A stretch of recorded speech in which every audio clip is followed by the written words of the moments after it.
to learn about Indian geography. For human geography, read Fundamentals of Human Geography. And for Indian economy and population, read India People and Economy. After finishing NCERT, pick up GC Leong for physical geography. This book goes deeper into concepts like climatology and geomorphology. The diagrams in GC Leong are excellent for understanding complex processes.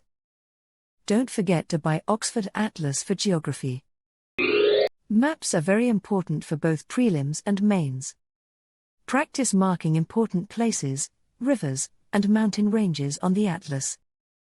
Polity is one of the most important subjects for UPSC. Start with NCERT Class 11, Political Theory. This builds your conceptual understanding of democracy, rights, and governance. Then read Indian Constitution at Work from Class 11. This gives you basic knowledge about how our political system works. After NCERT, move to M. Laxmikanth. This book is like a Bible for polity preparation. It covers the Constitution, Parliament, judiciary, and federal structure in detail.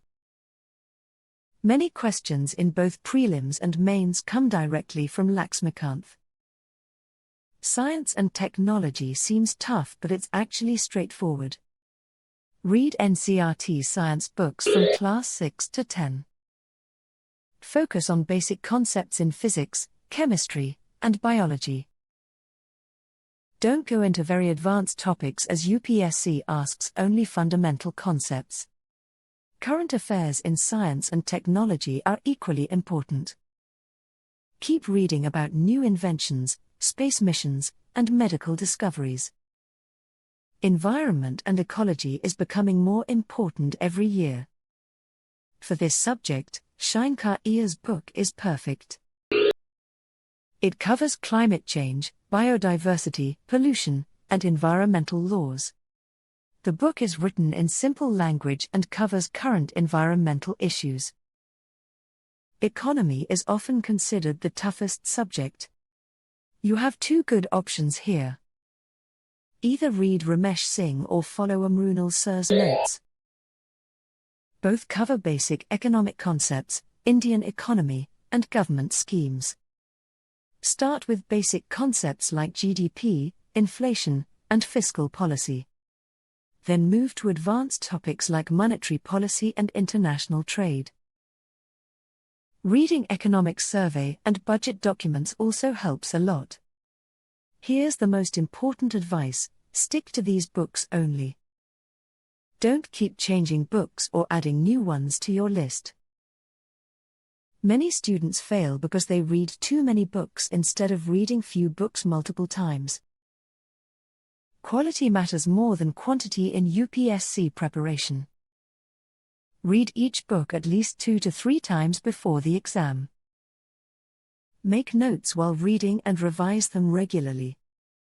Solve previous year questions to understand how these books help in the exam. This complete book list is enough to crack UPSC CSE. Thousands of successful candidates have used exactly these books. The key is to read them thoroughly and revise multiple times. Don't get distracted by new books that come in the market every year. Stick to this tried and tested list and you'll definitely succeed. If this video helped you, please like and share it with your UPSC friends. Comment below if you have any questions about these books. Subscribe to the channel for more UPSC preparation tips. Remember, consistency and smart study is the key to success. Jai UPSC and all the best for your preparation.